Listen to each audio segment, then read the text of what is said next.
आप सभी को मैं इस बड़े मंच पे अपनी तरफ से नमस्कार पेश करती हूँ।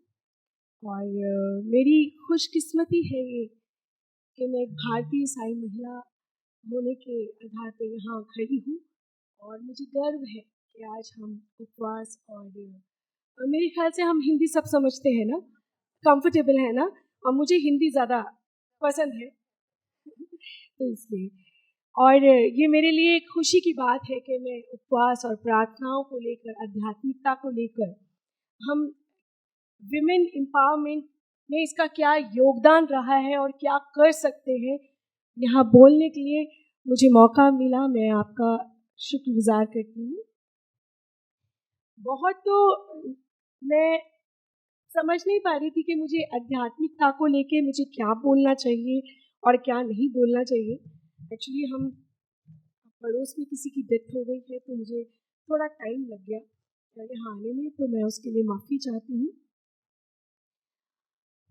मैं थोड़ा सा उपवास के बारे में थोड़ा सा बताना चाहती हूँ। मैं जानना चाहूँगी टाइम कितना है हमारे पास?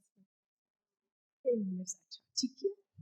तो मैं थोड़ा सा बताना चाहूँगी, जब हम उपवास को लेके, हम फास्टिंग को लेके बात करते हैं, तो हमारा फास्टिंग, मैं समझती हूँ हम सब जानते हैं कैसा होना चाहिए।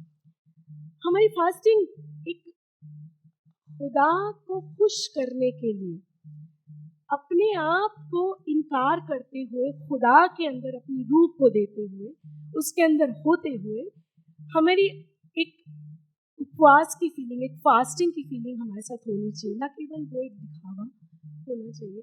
हम सम टाइम देखते हैं कि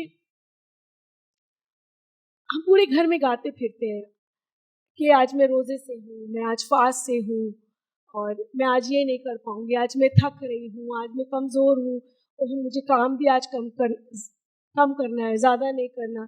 हम अपनी मेट्स को, जो हमारे सहभागी होते हैं, जो हमारे को सपोर्ट करते हैं, हेल्पर्स होते हैं, हम उनके ऊपर अपने घर आने पे बहुत सारी चीज़ें ऐसी लाद देते हैं, ये कह कर के क्योंकि हम उपवास में हैं तो आज हम ये नहीं कर पाएंगे। लेकिन मुझे लगता है जब हम उपवास में होते हैं तो वो वक्त हमारा खुदा के साथ रूबरू होने का होता है, और उस वक्त में हम जो भी कर सकते हैं, जितनों को हम आराम दे सकते हैं, मुझे लगता है वो रोजा है।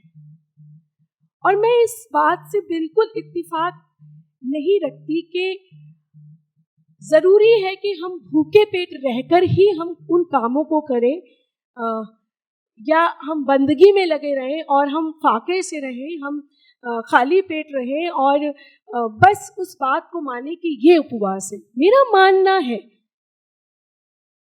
क्योंकि मैं पिछले 28-29 सालों से ग्रास रूट पे काम कर रही हूँ, मेरा मानना है कि अगर हमें समाज में कोई भी ऐसा व्यक्ति मिलता है, क्योंकि बाइबल बताती है, अगर हम उसके मत्ती में पढ़ेंगे तो मैथ्यू में पढ़ेंगे तो बाइबल बताती है कि जिस भूखे को तूने देखकर अगर तूने उसे अपनी रोटी दी तो तूने मुझे दिया। किसी नंग को देखकर अगर तूने उसको वस्त्र दिया तो तूने मुझे दिया। किसी बेसहारा को देखकर, किसी अनाथ को देखकर अगर तूने उसकी सहायता की तो तूने मेरे लिए किया। मुझे लगता है ये एक फास्ट है। मैं एक कैंसर सर्वाइवर हूँ। मैं हर बात सोचती हूँ, जैसे अभी हमारे फास्ट चल रहे हैं, रोजे चल रहे हैं, 40 दिन 40 रात के, 14 फरवरी से शुरू हुई। मैं हर साल सोचती हूँ, पहले रखती थी कि मैं फास्टिंग रखी थी, लेकिन क्योंकि मैं रोज कीमो लेती हूँ तो मेरे लिए थोड़ा मुश्किल है। पर मेरे लिए पूरे दिन रहना शायद मुश्किल हो सकता है, लेकिन लोगों के लिए काम करना शायद मुश्किल नहीं हो सकता, क्योंकि वो मेरा पैशन है। क्योंकि खुदा कहता है कि तूने अगर छोटे से छोटे के साथ कुछ किया तो वो मेरे साथ किया। और अगर मैं आज अपने आप को एक महिला के रूप में देखती हूँ तो मैं समझती हूँ कि मैं और आप एक बहुत आशीषित महिलाएं हैं। वाई? क्योंकि खुदा ने हमें बहुत सारे तोड़े दिए, ब्लेसिंग्स दी। वो क्या? आपको मालूम है, बाइबल कहती है, और भी धर्म ग्रंथों में लिखा होगा, जिस घर को यहोवा ना बनाए उस घर का बनना व्यर्थ है। जिसमें खुदा की आमद ना हो, जिसमें उसकी रूह ना हो तो वो घर बेकार है। खुदा जिस घर को बनाता है वो घर ब्लेसिंग होता है। लेकिन हम जो हाउस वाइफ के नाम से जाने जाते हैं, जिनका तिरस्कार कर दिया जाता है, जब ये पूछा जाता है कि आप क्या करती हैं, मैं तो हाउस वाइफ हूँ, मैं तो घर में काम कुछ नहीं करती हूँ, क्या काम है ना? नेवर। खुदा ने हमें होम मेकर बनाया है। जिस घर को यहोवा ना बनाए उसका बनना व्यर्थ है, और उसका हक खुदा ने हम औरतों को दिया है। That is called empowerment. खुदा ने मर्दों को नहीं चुना, खुदा ने औरत को चुना। जब खुदावन यीशु मसीह का जन्म हुआ तो वो ऐसे भी आ सकते थे ना, उतर सकते थे जमीन पर नीचे, कुछ भी तरीके हो सकते हैं। वो तो परमेश्वर का बेटा है, परमेश्वर है ना? खुदा के लिए कुछ, उसने औरत को चुना।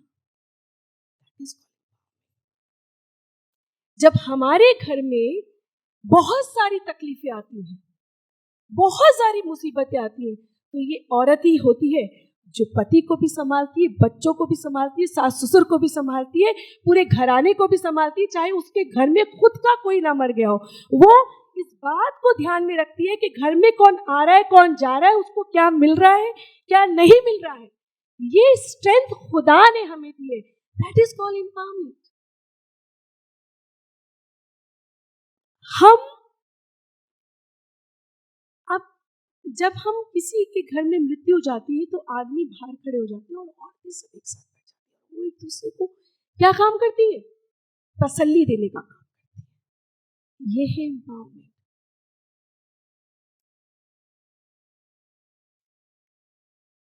सबसे जो सॉफ्ट कॉर्नर है वो माँ का कॉर्नर है।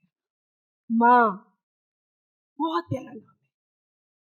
मेरा टाइम हो तो माँ, माँ जैसा कोई नहीं है ना? उसको अपनी गर्दन, अपना दिल, अपना गुर्दा, कलेजी कुछ भी देना पड़ जाए अपने बच्चों के लिए तो वो हंसते हंसते देती है। पड़ोस में अगर कोई भूखा है तो वो हंसते हंसते अपनी रोटी को शेयर करती है। घर में अगर इतना सा खाना है तो वो खुद मुंह चला लेगी खाली पेट रह के अपने बर्तनों को, मैं लेकिन अपने घर के हर व्यक्ति को वो पेट भर देगी। दैट इज कॉल्ड कंपैशन, दया। इतनी सारी क्वालिटी कहां से आती है? क्योंकि खुदा हमें स्ट्रेंथ देता है, हमें इंटेलिजेंट बनाया है उसने, हमें उसने बुद्धि से भरा है। हम एस्तर का किस्सा पढ़ते हैं, हम बहुत सारी, आप मैं सावित्री का किस्सा पढ़ती हूँ जिसके हस्बैंड की डेथ हो गई थी। अगर हम हिंदू धर्म की बात करें तो उसके अंदर इतनी पावर थी कि वो यमराज से लड़के उसको भी लाई थी। ये है स्पिरिचुअलिटी, ये है उपवास। प्रभु कहता है कि तूने अगर किसी छोटे से छोटे के साथ किया वो मेरे साथ किया, है ना? तो हम जो औरतें हैं ना, वो जब हम देखते हैं एक्टिविस्ट जितनी है ना, शायद मर्दों से ज्यादा औरतें हैं हमारे देश में। महिलाएं ज्यादा एक्टिविस्ट हैं, और अगर उसके साथ कोई झुंड नहीं भी है ना तो भी वो अकेले लड़के खड़ी हो जाती है। और उसके साथ मैं डॉक्टर नीतू का देखती रहती हूँ यूट्यूब पे, है ना? एक प्रोफेसर है, वो अकेली चली थी लड़ने, लेकिन उनके साथ कितने लोग खड़े हो गए उसमें। क्योंकि मेरे पास टाइम कम है, पर जाते जाते आपको दो पंक्तियां हरिवंश राय बच्चन की जरूर सुनाऊंगी। तुम मुझको कब तक रोकोगे, ये उनकी बड़ी प्रेरणादायक कविता है हम महिलाओं के लिए। मुट्ठी में कुछ सपने लेकर, जेबों में आशाएं, दिल में है अरमान वही यही, कुछ कर जाए, कुछ कर जाए। सूरज सा तेज नहीं मुझ में, दीपक सा जलती हूँ। सूरज सा तेज नहीं मुझ में, दीपक सा जलते देखोगे। सूरज सा तेज नहीं मुझ में, दीपक सा जलते देखोगे।